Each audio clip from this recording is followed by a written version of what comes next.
नमस्कार मित्रांनो. लग्न हे प्रत्येकाच्या आयुष्यातील सुंदर सुखद अनुभव, दोन जीवांचे मधुर मिलन आणि सुखदुःखात केलेले पदार्पण. पण केव्हा ते वेळीच झाले तरच. तर या लग्न विषयावरच्या फिल्ममध्ये मी मंजू अडवाणी, मी माया वाकोडे, मी त्रिवेणी मकेश्वर आणि मी छाया सोनोने आपल्या सर्वांचं स्नेहिल स्वागत करते. हा व्हिडिओ महाराष्ट्रातील त्या तमाम मुलं मुली आणि पालकांसाठी आहे जे चांगलं स्थळ करता करता 30 नंतर किंवा 35शीत विवाह करतात. चला तर मग सुरू करूया.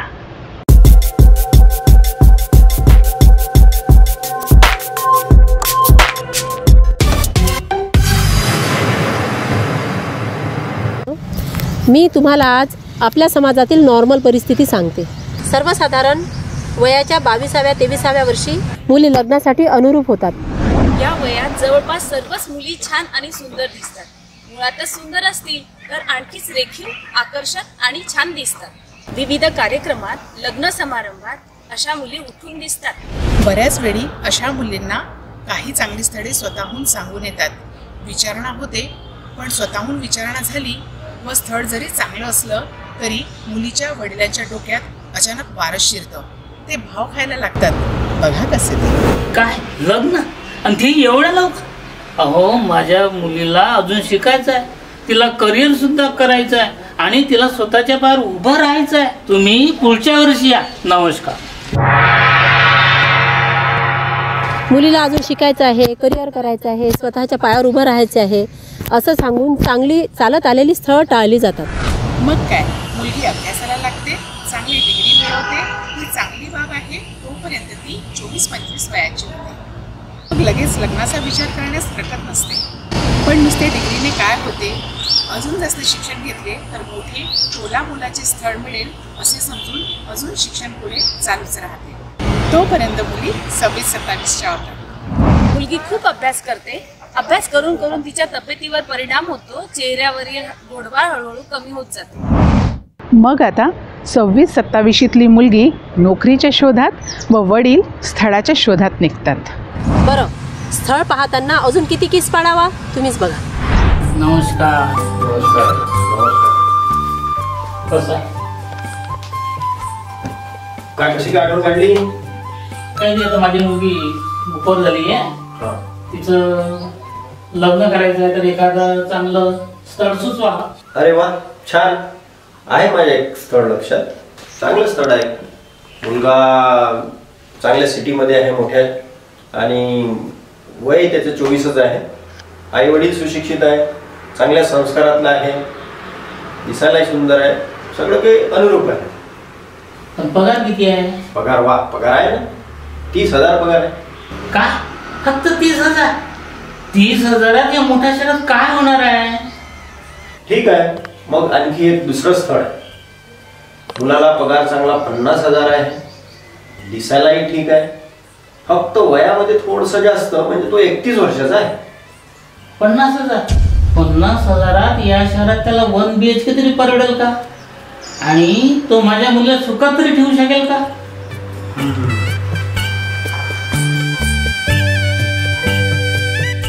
सचिनराव, आपण 2 वर्षापासून स्थळ बघून राहिला, पण यावेळेस एखादं चांगलं सुंदर असं स्थळ सुचवा. हो, आहे एक स्थळ.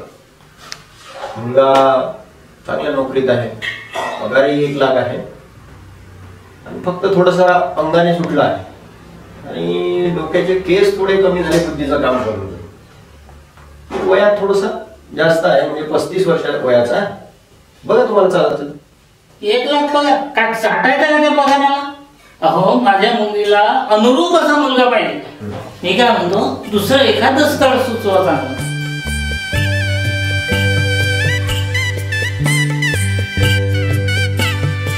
सचिनराव, आपण 5 वर्ष झाले स्थळ सुचवून राहिले, पण एकही सुंदर स्थळ काही आलं. एखादं चांगलं सुंदर स्थळ सुचवा. मला तर काही कळत नाही. तुम्हाला नेमकं कसं स्थळ पाहिजे ते?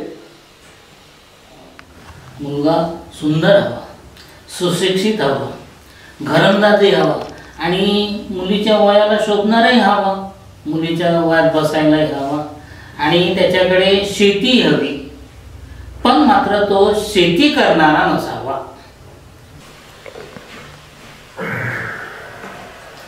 सचिनराव, यापुढे यात तेव्हा एखादं सुंदर चांगलं असं स्थळ घेऊन या.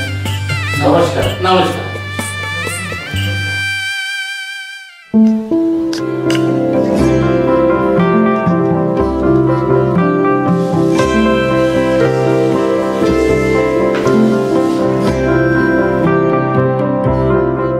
हे बघा, आता तुमच्या मुलीसाठी स्थळ शोधणे ही माझ्या आवाक्याबाहेरचे आहे. आता माझ्याकडे नेमके स्थळ आहे 2-4, पण ते 35 घरातील आहे. बघा तुम्हाला चालत असेल. आता काय तुमच्याकडे स्थळ आहेत हेच काय कमी झालं?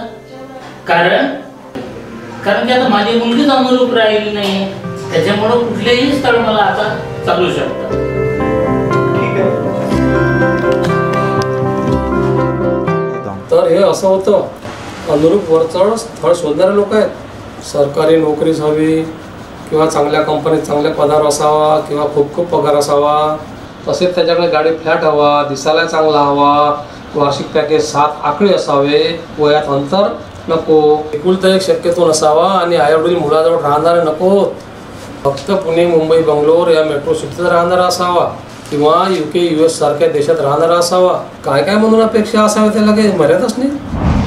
हे सर्व घडत असताना नुकसान होते ते कमी पगाराच्या, चांगल्या स्वभावाच्या आणि निर्व्यसनी मुलांचं, ज्यांना मनापासून जोडीदार हवा असतो, परंतु मुलीच्या आईवडिलांच्या, नातेवाईकांच्या, वेल सेटलच्या व्याख्येत ते बसत नाही आणि त्यामुळे ते मागे राहतात. बरं, सगळा तपास बाहेरूनच चालतो. प्रत्येक स्थळात खोट काढत मुलीचे वय 28वर येऊन पोहोचते. मुलगी नोकरी करायला लागली तरी किंवा नोकरी मिळाली नाही तरी निसर्ग नियमानुसार चेहऱ्यावरचं तेज कमी होत जाते आणि आता तोला मोलाचे स्थळ मिळणे मुश्किल होत जाते. तरीसुद्धा तडजोड करायची तयारीच नसते. ज्या ठिकाणी नोकरी असते त्या गावातीलच मुलगा हवा, शिवाय आपल्यापेक्षा जास्त पगारवाला हवा, अशा अनेक अटी. त्या सर्व अपेक्षा पूर्ण होणार नाही म्हणून मुलांना नकार देत राहणार आणि मुलींचं वय वाढत राहणार. बरं, एवढ्या सगळ्या कारणांसाठी मुलाला नकार देत असताना मुलींमध्ये असे काय खास गुणवैशिष्ट्य असतात हे मुलीच्या पालकांनी जाणून घ्यायला हवं. काही मुलींना संसार काय करायचं आणि कसं करायचं ह्याविषयी सुद्धा काहीच माहिती नसते.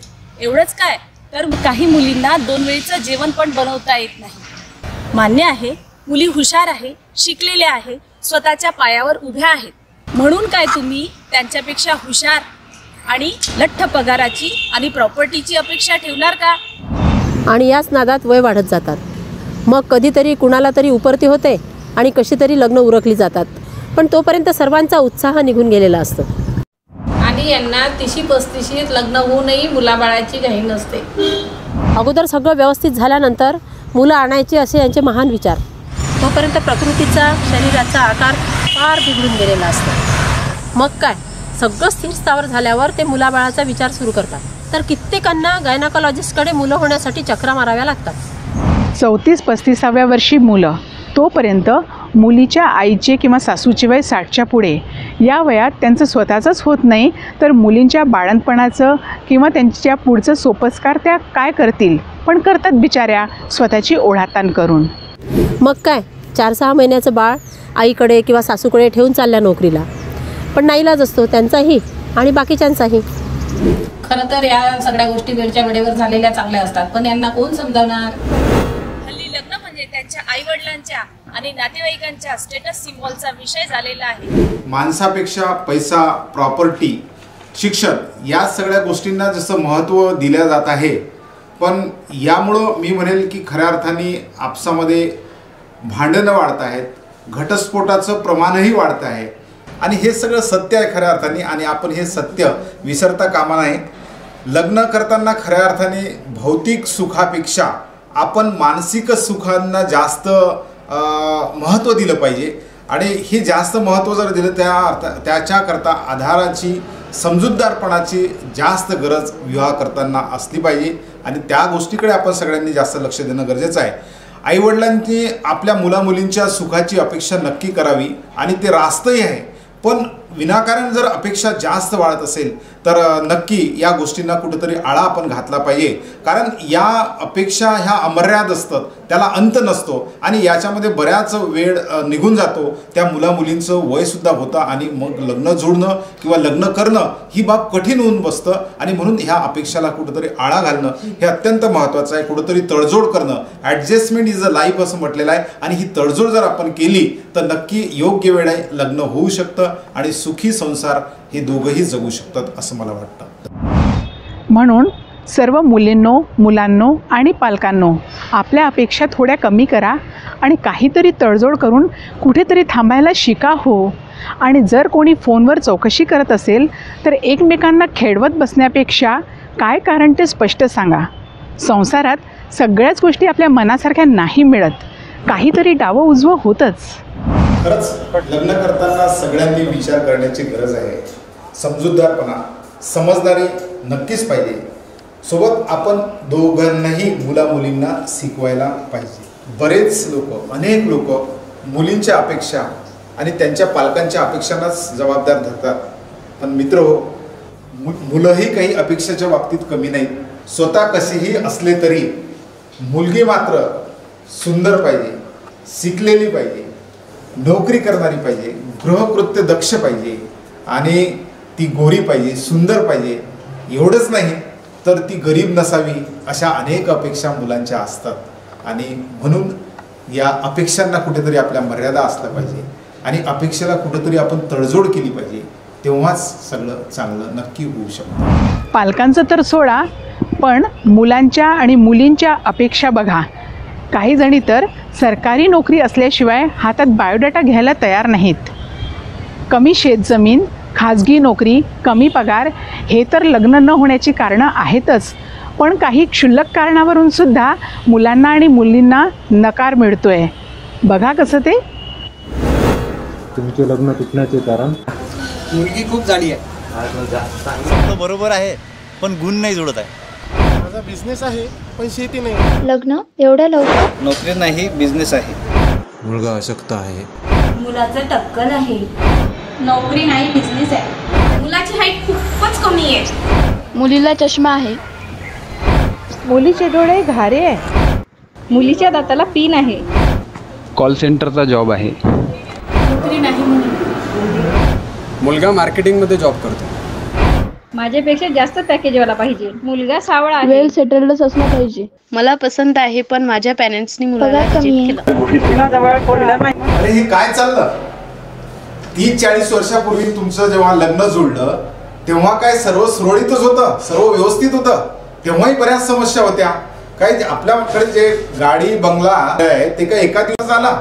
त्यालाही भरपूर वेळ लागला ना. शून्यातून जग निर्माण करणारी ही मुले आहेत आणि श्रीमंतीची वाट लावणारी ही मुले आहेत.